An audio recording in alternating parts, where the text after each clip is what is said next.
This session has been organised, the Shared Island session, building partnerships and building partnerships for people in nature and biodiversity action on a shared island has been organised by the Department of the Taoiseach's Shared Island Unit. And I've been working with Lisa-Dee, Collery here, she's down at the back there in her flowery dress taking photos, and the rest of the Shared Island Unit who are here today to organise the speakers for this session. And I live in Monaghan, which obviously is on the border. My local shop where I buy all my wine is over the border. And I've worked on a cross-border basis for about 15 years. And certainly since I was a child, we always travelled north-south. We just used our hinterland as you would normally, as if there was no borders, except obviously we had to stop at the border every time. But very much see the island as one from the point of view of nature, biodiversity and landscape, and the multiplicity of cultures that we have on the island and the wealth of biodiversity that we have here and that we need to protect. And of course, biodiversity is the start of all supply chains. So that's why the restoration of nature is an absolute investment. And it's an investment right across the island. We're sharing this island together. We're sharing it with species and habitats.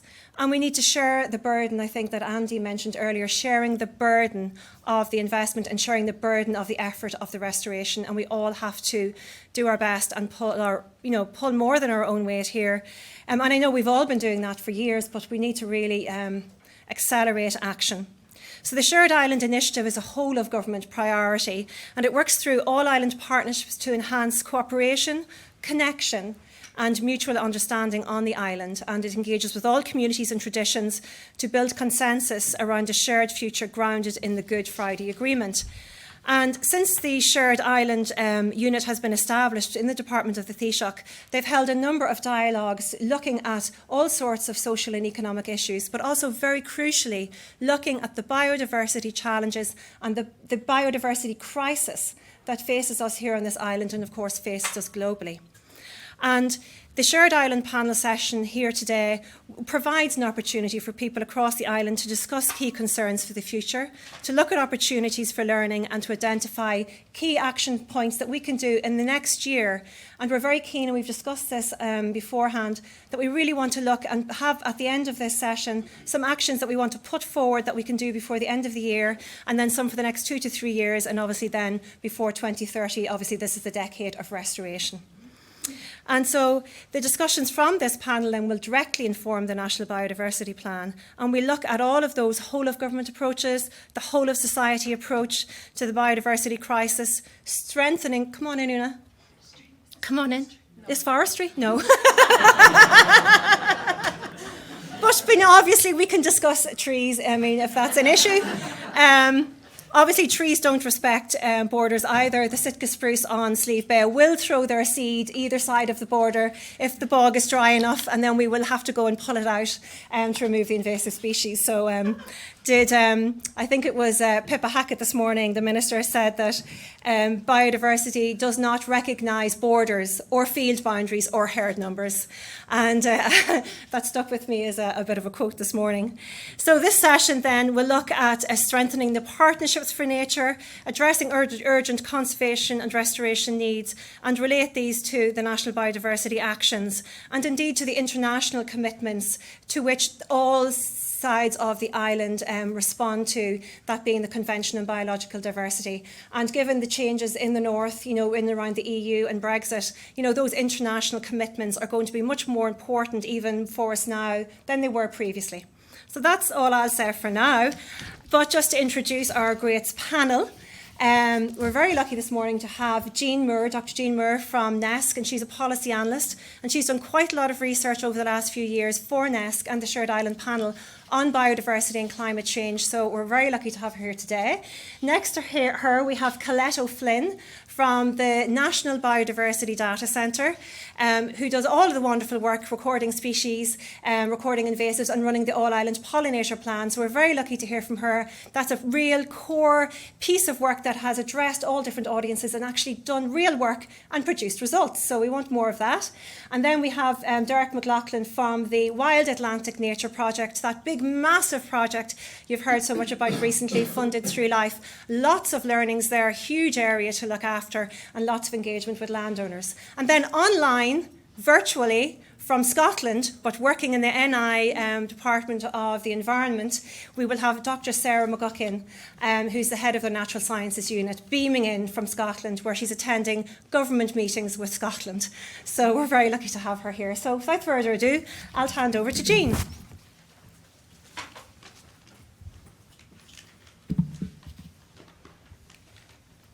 There's Sara.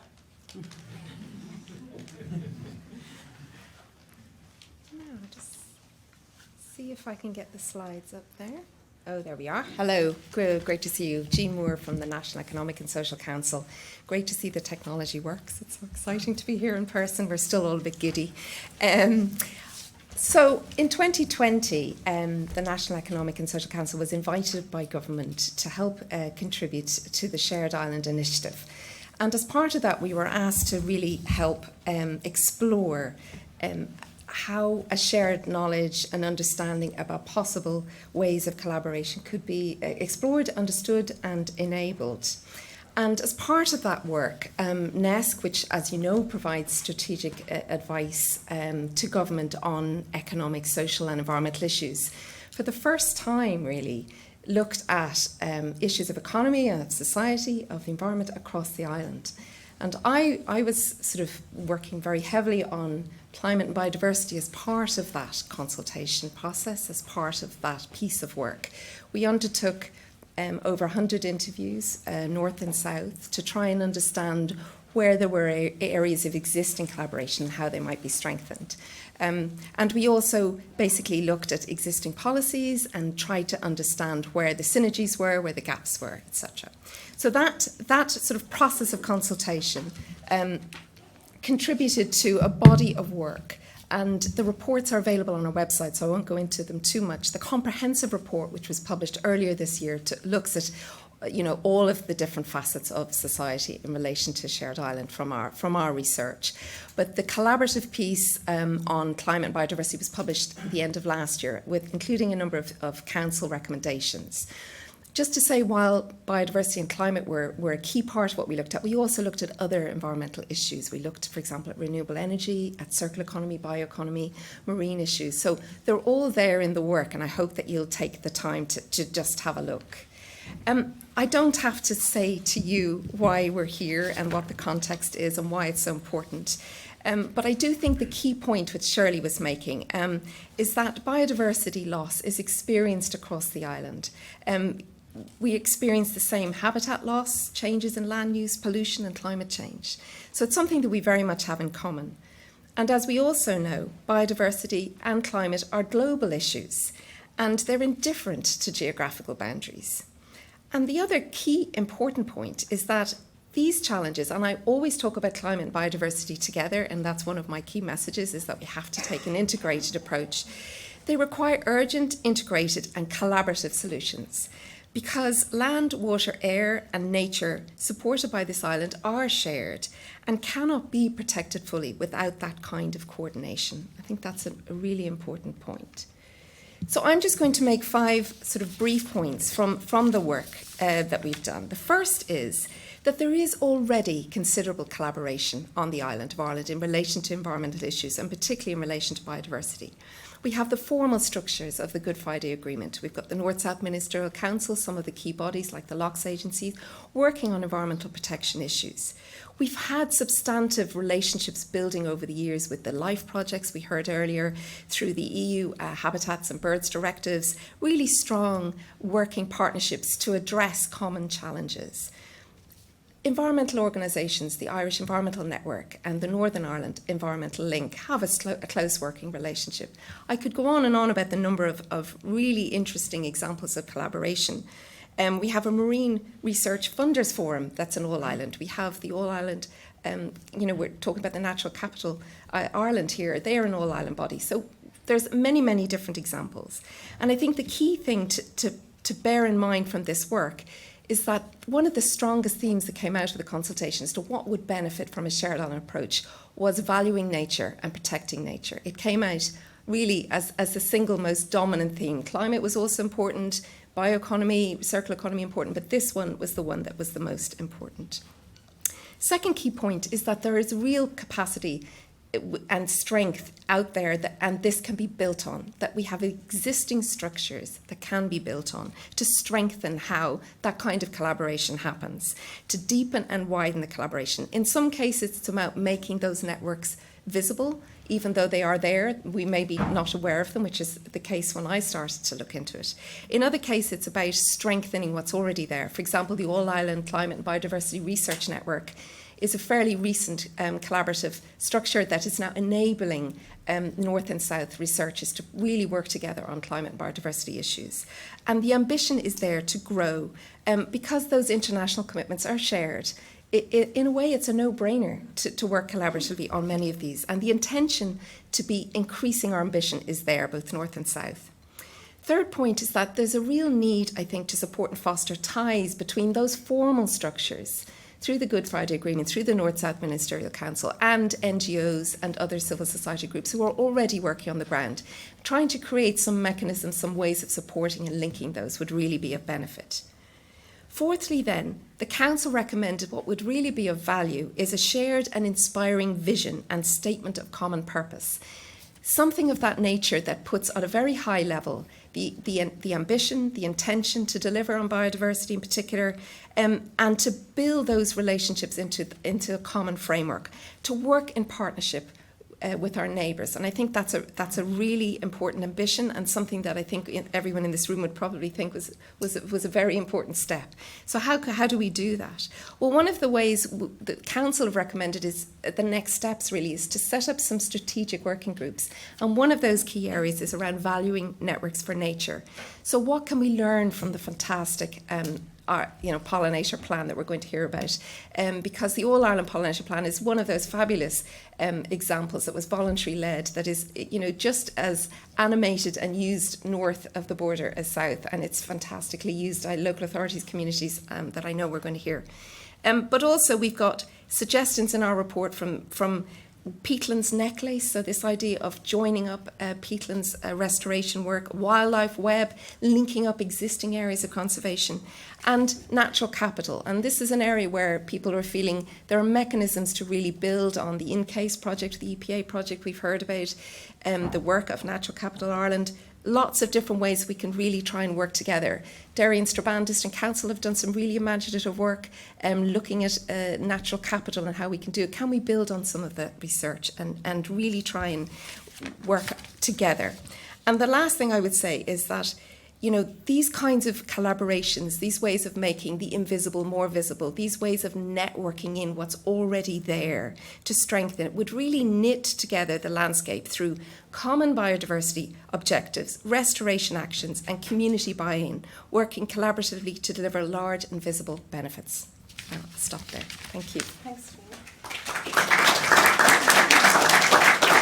Inviting me here to talk about building partnerships for people in nature, the Shared Island Initiative. So just over the next few minutes or so, I'll really give the perspective from the National Biodiversity Data Centre, who are and have been involved in many Shared Island initiatives. So yes, starting with the All-Ireland Pollinator Plan and kind of where it came from, I suppose the worrying figure from the Red List assessment that 1/3 of our wild bee species were facing extinction. Rare species were disappearing through loss of semi-natural habitat and abundance of common species through how we manage the wider landscape. And I think this can be said for many of the species groups throughout Ireland as well, that these are similar issues faced by them. What needed to be done? Well, they needed to start protecting them. And we know that by protecting pollinators, and it's not just bees, that we also have wider benefits. It benefits crop pollination, wild plant pollination, and many other benefits that benefit humans, our wider landscape, and our cultural and our well-being, as well as soil stabilisation, etc. So the All-Ireland Pollinator Plan, well, how did it start? Well, first an All-Ireland framework was developed, and this was very important. Bee decline was an All-Ireland problem. So you needed to have a framework in place, and that was a very important decision to be made from the start. The first plan was published in 2015, and interestingly, it was developed without funding.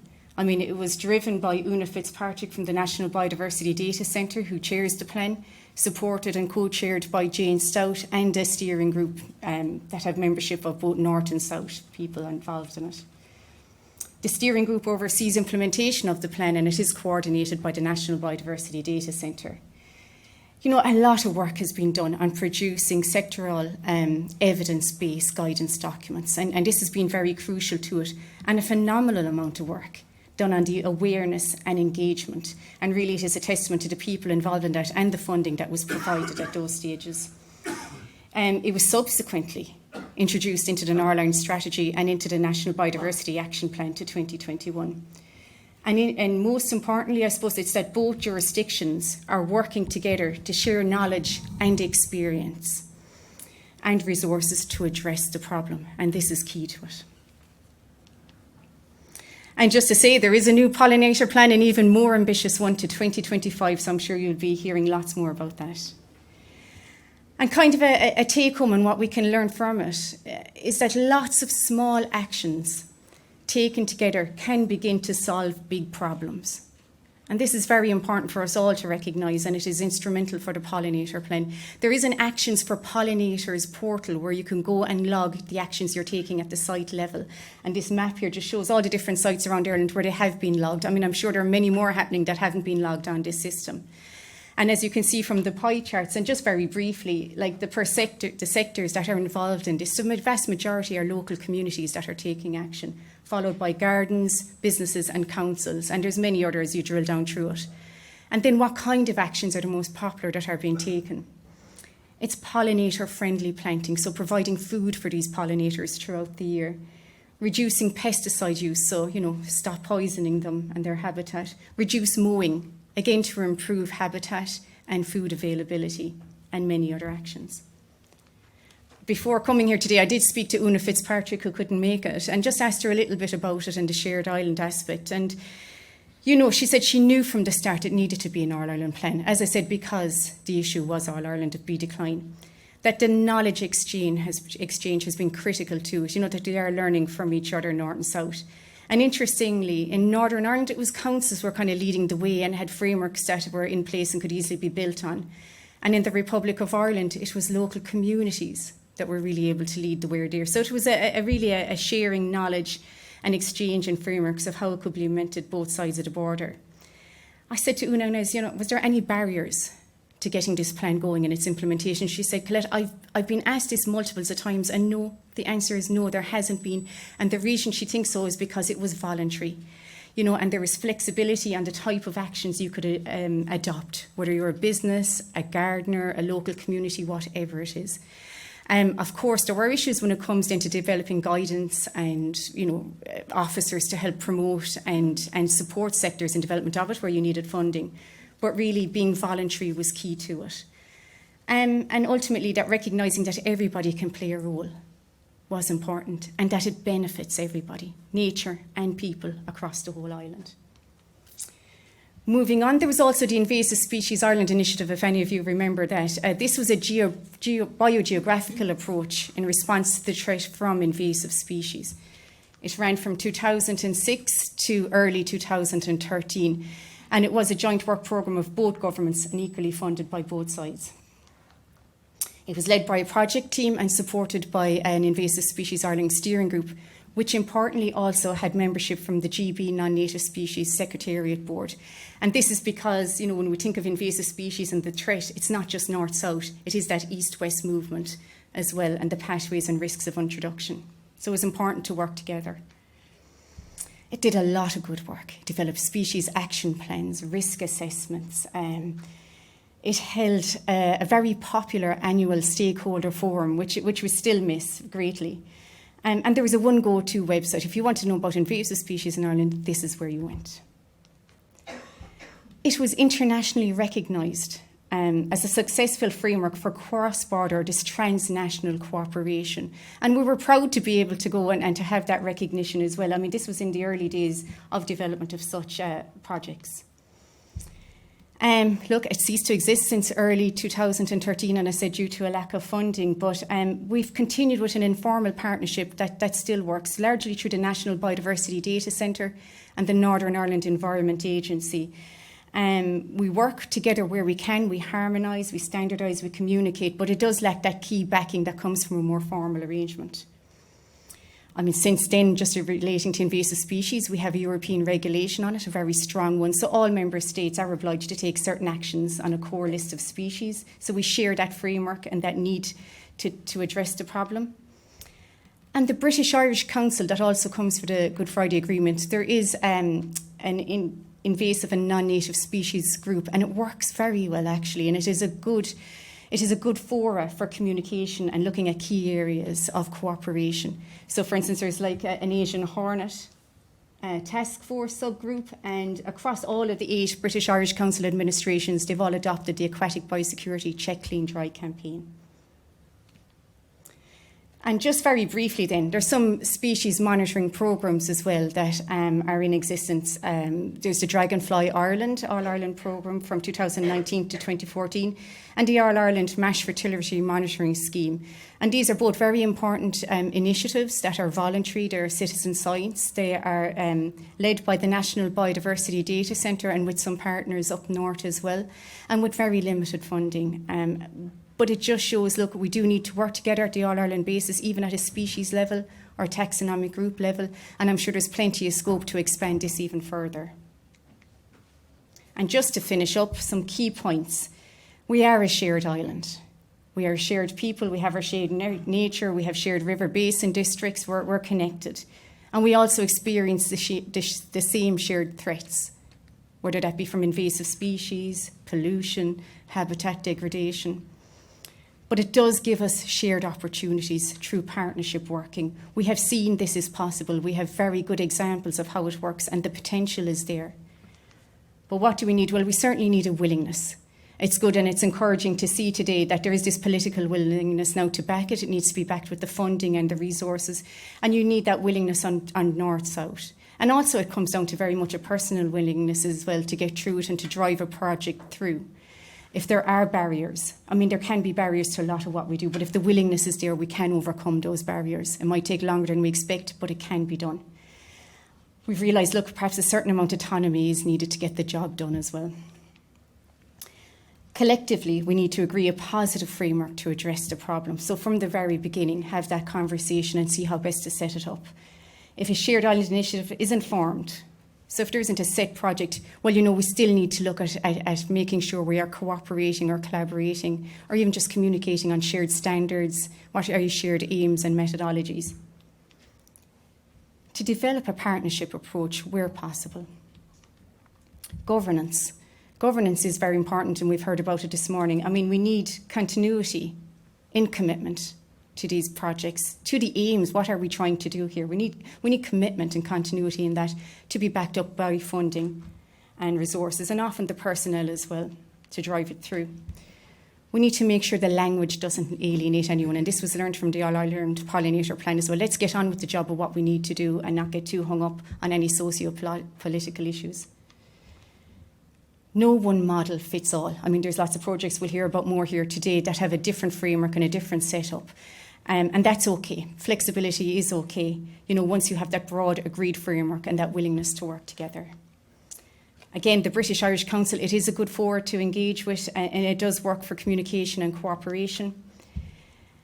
And lastly, I suppose, what could we do? Looking at perhaps establishing a North-South Biodiversity Forum and to set priorities. I mean, if you ask all of us in here, many of us will have shared priorities, but I suppose the top of that priority might be something different. So we need to have somewhere where we come together. I'd say thank you very much.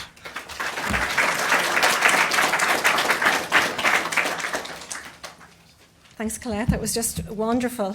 What a great list of actions there at the end. And I was before we hand over to Derek, I wanted to say something that Mary Robinson said at a Climate and Law conference in the Law Society earlier this year, and she was talking about the injustices in society, and she said that the injustice to nature herself, the loss of biodiversity, was one of the 5 layers of injustice, along with climate injustice.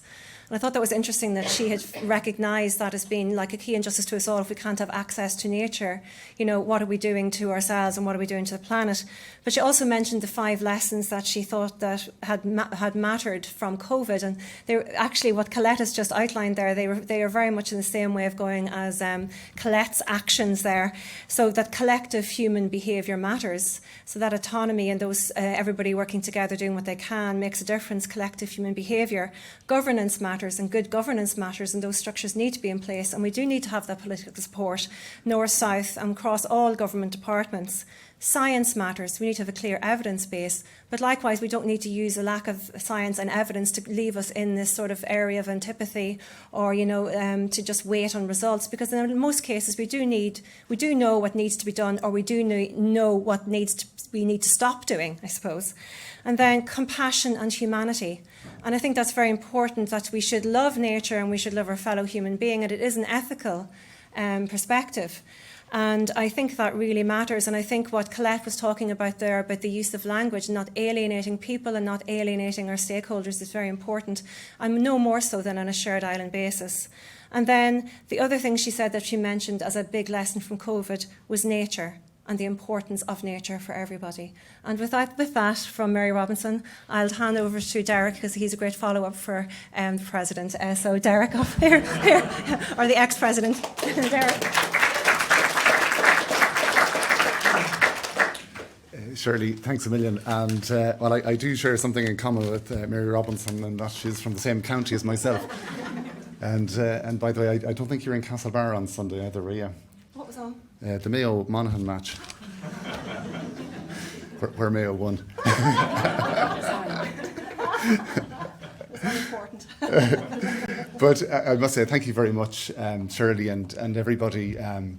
Delighted to be here, and it's great. It's a really nice panel. It's a really nice subject, a really interesting subject, and following on from Colette's conclusions as well, I think they apply to everything, every project. This idea of partnership. I always think of 3 stools of your government supports, your science or your knowledge supports, and people as well, because people are an inherent part of all of this. And if it doesn't work for people as well, it doesn't really work.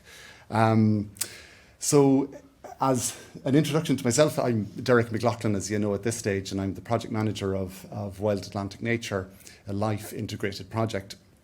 And you'll be familiar with maybe LIFE-funded projects. LIFE is a funding stream that assists member states in meeting different European objectives and so on. In this case, it's particularly related to nature. It's a very large project, this. It's an integrated project, which means it's a little bit different from the traditional projects, in that it's a basic funding of about 20 million or thereabouts. It runs to about till 2029, essentially. And it's got a special remit, I suppose, of being an integrated project. And that means that it's got a capacity to, as issues arise or opportunities arise, to take in further funding and collaborate, and to bring in further assistance, advice, funding streams to be able to deliver more. As you kind of start to pick at a problem, you find new solutions, and that's a really nice bit of a nice aspect to the project in itself that gives good flexibility. It's got a key focus on blanket bogs, but its overall objective is PAF, the Prioritised Action Framework, which is a policy prioritisation, or it's a framework that prioritises our approach towards managing biodiversity, and that's a very sterile, at least sterile sounding piece of our framework or piece of policy as such. But ultimately, it's just our remit is broader nature. It's our SACs and our SACs and SPAs, our Natura 2000, but it's also the connection between these as well. So it's all nature, and of course, it's born out of what we've heard, the fact that 85% of our habitats are in an unsatisfactory state. They're in bad or inadequate status. 1 in 10 of our high status water bodies from 30 years ago are still at high status today. So that's a tenfold decline over the last 30 years. And we know where our climate is going as well. So, and it was said, I think Jeanne said it there as well, and that it's not just about biodiversity, it's not just about climate, it's not just about water, or it's not just about food. If we focus on any one of these things, we run into problems. So this idea of integration is really, really important. And that's integration not just of your policies, the integration of your climate and your biodiversity and your food and so on, but it's integration of the people, the different strands, the government departments, the integration of different sections of the same government department, the integration of different government departments, the integration and exchange of knowledge with other member states, with other territories, and experience in that. It's hugely important. Communication, collaboration, knowledge exchange, education is absolutely vital. And as well in the development of approaches, the idea that we're talking about these different sections of the same department, but by that I mean administration, information technology, the IT departments, the technical departments. Very often one becomes a barrier to delivering for the other. So in fact, unless everything is going at the same time, jumping at the same time, you find that somebody trips. And it'll always be down to the lowest common denominator. But I'm not talking very much, obviously, so far on Wild Atlantic Nature, the LIFE project in itself. But just to say that it's a very broad project. There's 10 project partners in it. Our remit is across all of biodiversity generally, from restoration of blanket bogs, from forestry with Cuilchit, the development of schools programmes with the Heritage Council, right the way through agriculture. And a key focus of our programme is the development and the building on the existing knowledge and the results-based approach towards the delivery of agri-environment programmes. And in that regard, we're building on the likes of the work of the Burren. I see Brendan Dunford and Michael Daverin here, building on the work of the Burren, the idea of the development of agri-environment payments that relate the farmers' payments to the quality that's delivered on the ground. If it's a very species-rich meadow, it's a very good payment. If there's nothing in it at all, it's a little or no payment. And it's that equation of quality of the outputs along with the payment. And that in itself does an awful lot more than it says in the tin, and that aligns the various different policies that we're talking about. It gives flexibility to the farmers and the landowners. It provides an incentive, and this is a very important part of it, an incentive to improve as well. So better quality on the ground equals a better payment, better outputs. And a really important aspect of that as well is this idea that it's not just in the approach in the Burren, isn't just that it's a case that they only look at payments for the results, but also the facility to actually to improve. So that is support through advice and through finance to be able to improve the quality on the ground. So someone's not hamstrung into kind of a low score if they come in at the beginning, but it can improve that all the way. And what that has the effect of is kind of following basic economics in some ways, in that you can invest in a product or a service that you're delivering, you can provide a better service and you can receive a better income for that. And that's really, really strong. And this is the model that has been developed through the EIPs, through the REECS EIP, through the Pearl Mussel, the Hen Harrier EIPs, these European Innovation Partnerships that have been funded by the Department of Agriculture. And that's a core of this project here as well. We've got about 850 farmers or so in our programme this year. And to that end, they're primarily relating to blanket bogs. They're in the northwest of Ireland across a fairly large area. But ultimately, instead of us kind of running around seeking farmers to maybe block drains or restore a peatland or manage stock differently, we've created the market there and they respond to that. They respond, some say, no, I'm happy with the way I am, I want to leave it as it is and so on. But the vast majority will consider, well, how can I get a better return on this? And then they become invested in it. And then they become those that know their land better than anybody, become the key drivers of the actions that they actually implement and become the experts in actually the implementation of those. And that's really, really powerful as well. And to farmers and landowners, it makes an awful lot of sense. better product, better return.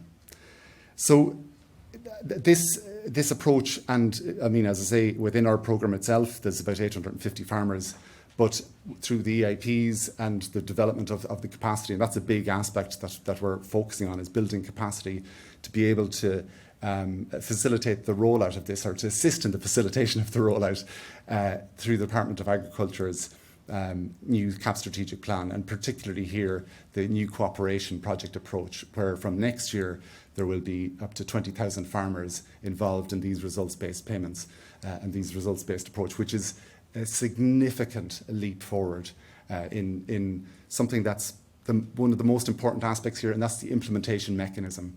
We can have loads of technical people with good ideas and good knowledge as to how to implement a restoration action, but the mechanism is there, and I mean, fingers crossed it goes well, and there's still a lot of work to be done, but I think that's a huge jump forward. So then, just I suppose in conclusion, back to our complementary funding, it's a really interesting aspect of our project, is that as we go, as we can develop new sites and implement restoration actions on our list of about 80 prescribed actions, we can seek further funding. We're a partner on the Waterlands Horizon 2020 funded restoration project to the tune of about 2.1 million, where we're focusing on following up from the CAN project in Clerkin here on the Cavan-Leitrim border. And a really interesting one, and just very briefly before I finish up, a really nice project, along with collaborations with the likes of Brendan and Burren Bio on the Hare's Corner project. But a really nice one that we have underway here is down in the Delphi Valley, which is one that ties in with the invasive side of things. But it's where landowners came to us with an idea, or rather a crow in their throat, about rhododendron and the spread of that particularly over the last 10, 15 years. And they wanted, I suppose, training. Well, they wanted to do something about them.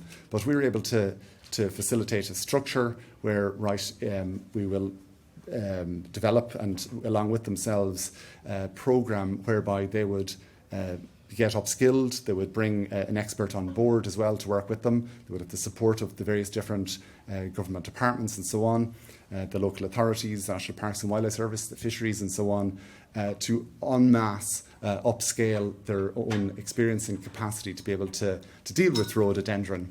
And to that end, they went through the whole process of mapping. They went through the whole process of training with assistance. I know Tricia Dean's down there, and she helps a lot with the training there. And they did something that a lot of the government departments hadn't done.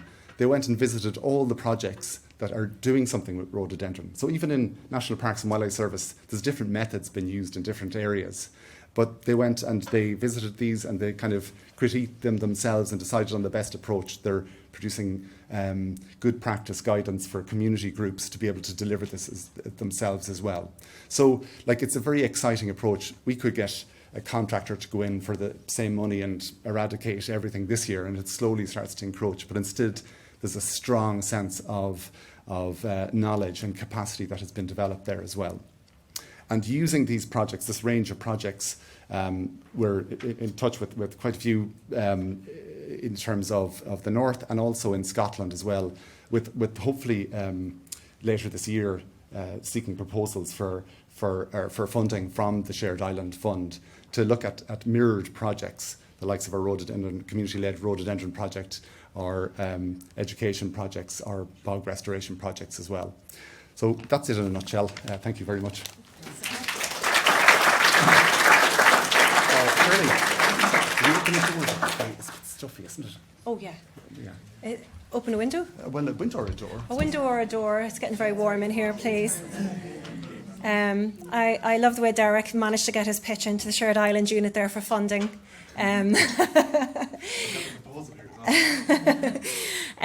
But just to say, that willingness, that idea about the willingness, I really love that, because I think, it's that willingness that also Colette mentioned as well, and the flexibility to enable people to choose the actions that will work for them and that will deliver results, I think is coming through very strongly. So now we have Dr. Sara McGuckin on Zoom, and there she is, coming the whole way from Scotland. And but Sara works for the Department of the Environment in, I'm sure she'll give it a longer title than that, in Northern Ireland, and she's the head of Natural Sciences. And I'll hand over to Sara now. We can all see you, Sara. Oh, lovely. Hi, everybody. Joining you here from Scotland, where I'm actually over at a meeting with JNCC, which are the Joint Nature Conservation Committee, the UK advisors to government on nature conservation. Meeting with our counterparts. I'll just get the slides up here. Our counterparts in Nature Scot, Natural England, and NRW. We do have a lot of work to do across the UK. So we're busy collaborating east-west and also north-south. And there is actually an interest in ensuring that we're able to generate that level of collaboration across the two islands. So they've actually been discussing that with me today. So I think there will be an opportunity, hopefully, to take this forward, because I think we all have plenty to learn from other. Can you see my slides okay, Shirley? Yeah, okay. Yeah. Thank you.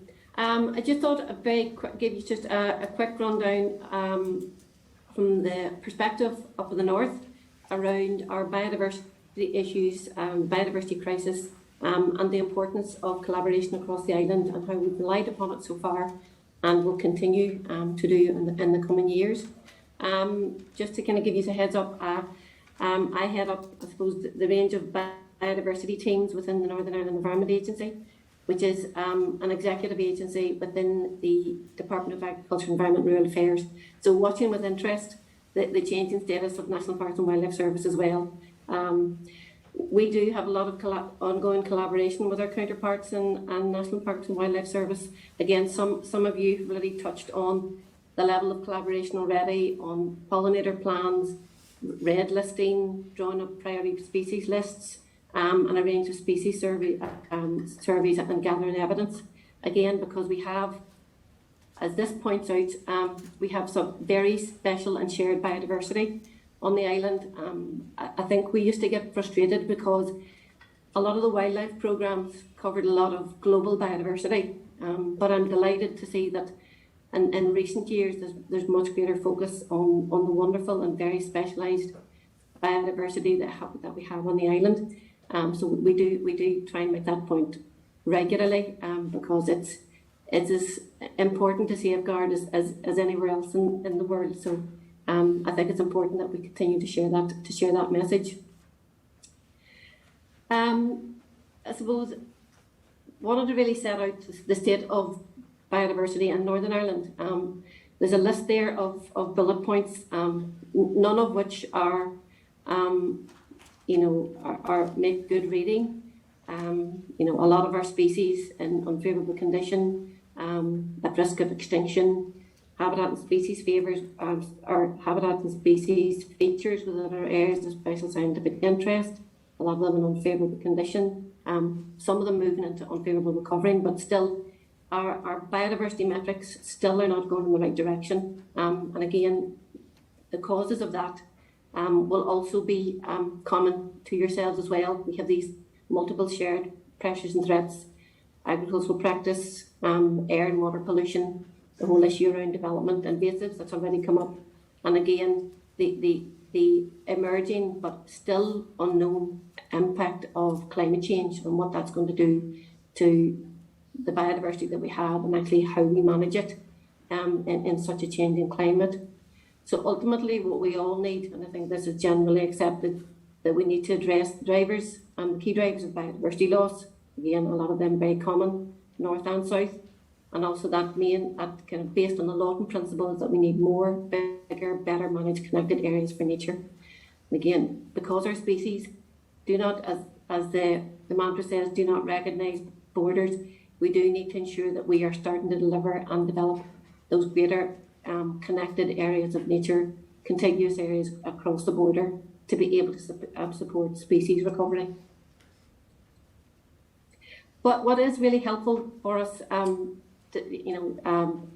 that helps provide us with that common framework, is that regardless of the outcomes of EU exit or Brexit, We are still driven by the same international commitments, Convention on Biological Diversity, the Berne Convention, and a range of those. So that does provide us with a really helpful common framework with very common objectives. It helps to provide that framework for us to continue to collaborate and ensure that we work collectively to meet our mutually beneficial objectives here. As you would expect, the issues that we have with biodiversity are set out very clearly in what we need to address in the forthcoming Global Biodiversity Framework for the post-2020 period. Again, there's a lot of urgent action needed to bend the curve of biodiversity loss and be nature positive by 2030.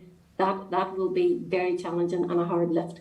And I think that we will have a lot to learn from each other from what's happening on both sides of the border, working collectively, building the evidence base, and really understanding what does nature need. We do know a lot about nature, but there's still a lot that we need to know.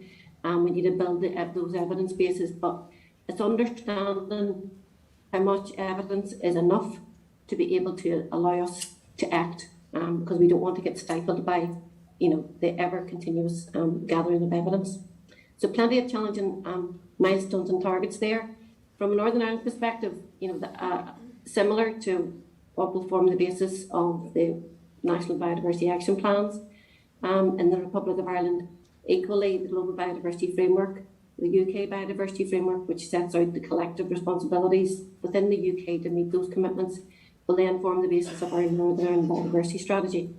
There's a plethora of policy and strategies down there below that will all have to collaborate and work together to ensure that we are all delivering the necessary response to the climate and nature crisis that we're all facing.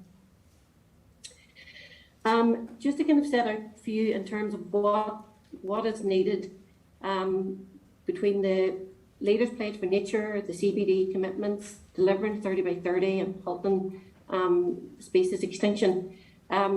Just in advance of COP26 and what was supposed to be the earlier date for COP15, the 4 agencies, nature conservation agencies in the UK, ourselves, Natural England, Nature Scotland, and Natural Resources Wales, along with GNCC, set out the Nature Positive Report.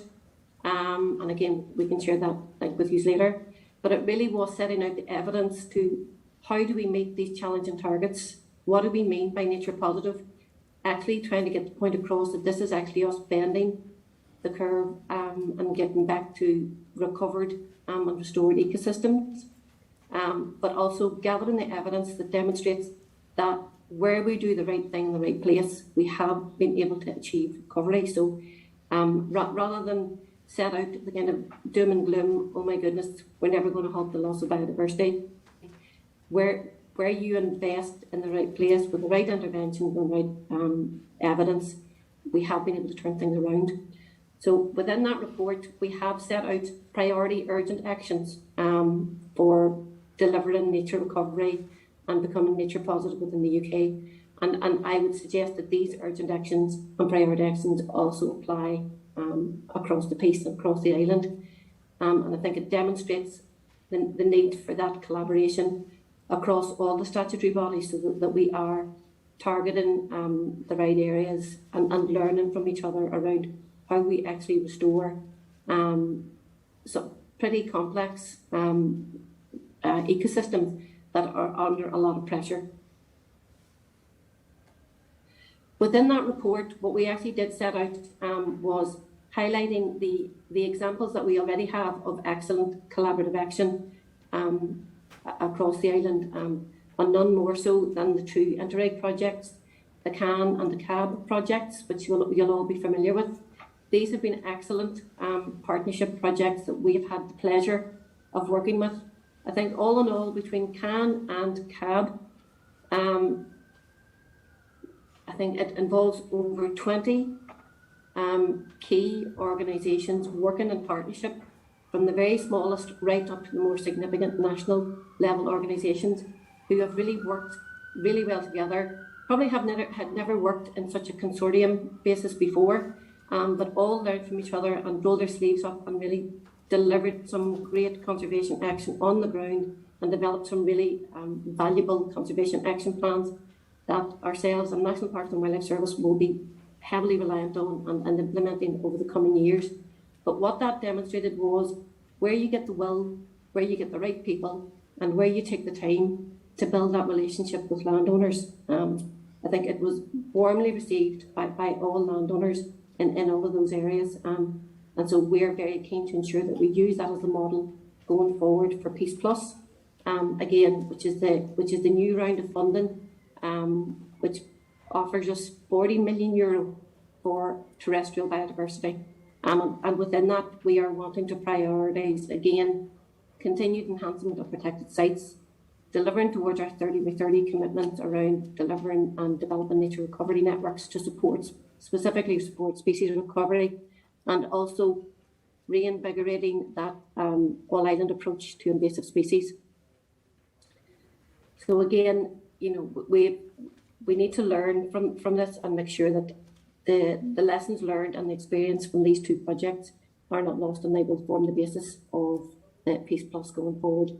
So finally, really just to set out in terms of what, from our perspective, what we would see as really important in terms of setting out a shared vision, which then should define what that level of collaborative action needs to be.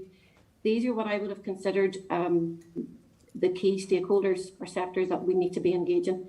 There's probably about 100 and more, but these are the ones that I think in terms of groups that we need to be engaging, because we all really have a shared responsibility to take forward collective action and develop some really ripe and important partnerships to see these really challenging objectives that we have to deliver for nature and climate over the coming years.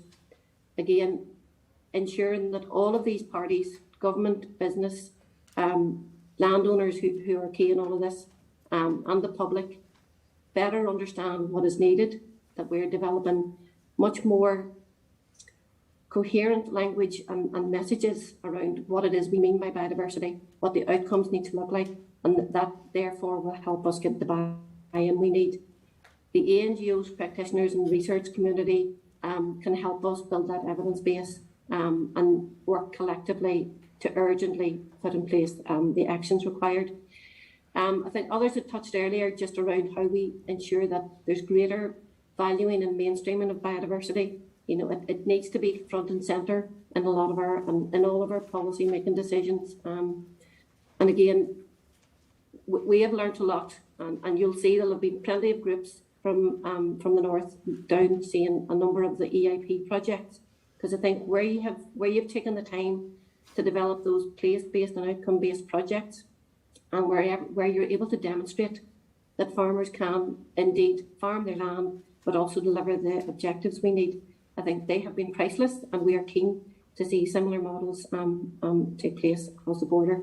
But again, that's a demonstration of where we continue to learn from others, and will continue to.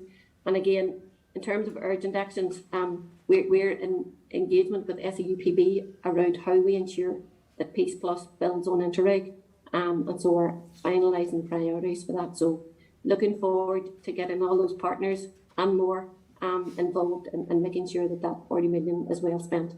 But looking forward to the discussion, and thank you for enabling me to participate even from over here, because again, we'll want to be working with all of you there in the room in the coming years. Thank you.